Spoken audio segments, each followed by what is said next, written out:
Welcome to Horan's Return to Work vlog series.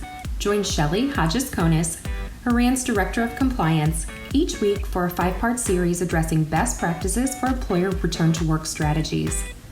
Shelly will tackle topics such as the best way to engage your workforce in a remote environment, tips for developing a return to work plan, and how to promote mental wellness while supporting employee productivity. We look forward to sharing lessons learned from our own return to work experiences and addressing frequently asked questions we hear from our clients. Hi, I'm Shelly Hodges-Konis, Director of Compliance at Horan. I'm here with Libby Allison, our Employee Engagement Lead. Thank you for joining us for our second in our Return to Work series related to the COVID-19 pandemic.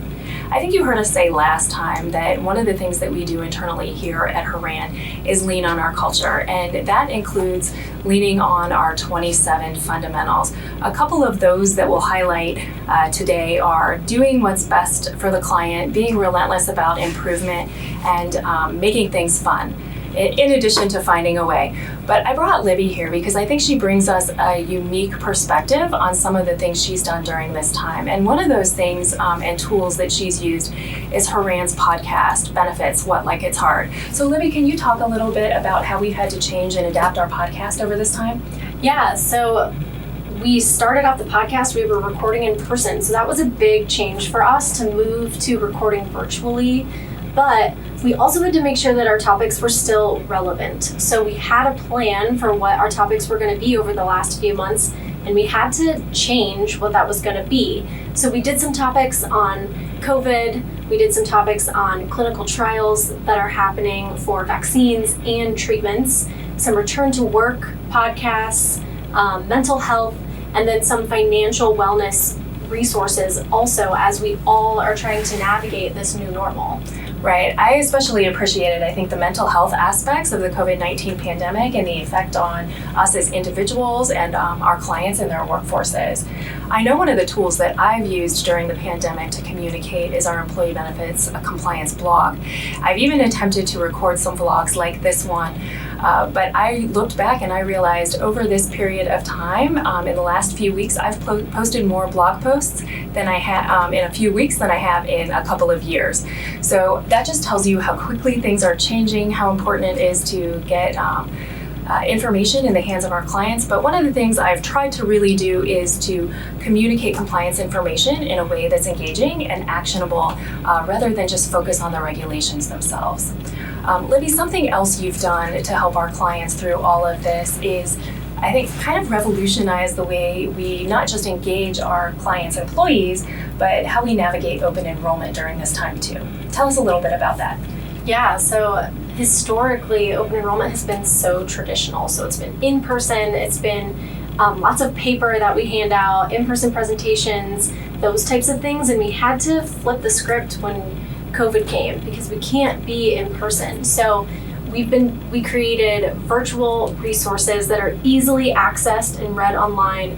And then we also started doing presentations over our WebEx platform. So we were able to virtually connect with employees. And I think the coolest part about this is we weren't really sure how that was going to be received, and it's been received so well. Our clients' employees are actually really liking this new way of learning about their benefits. I think the cool thing and the cool outcome really about all of this is that we're more available to our clients in a virtual environment than we can be a lot of times with our physical presence. When you think about open enrollment, traditional style, in person, when you add in commuting and travel time, it limits what we can really deliver on. And I think the virtual platform will really help us supplement what we normally do. So I think it's a keeper. Definitely. Libby, you talk about some of the other ways we're engaging our clients, because I think some of the things that our account management and client specialist teams that have direct client contact are doing to make things more fun for our clients. So talk a little bit about that.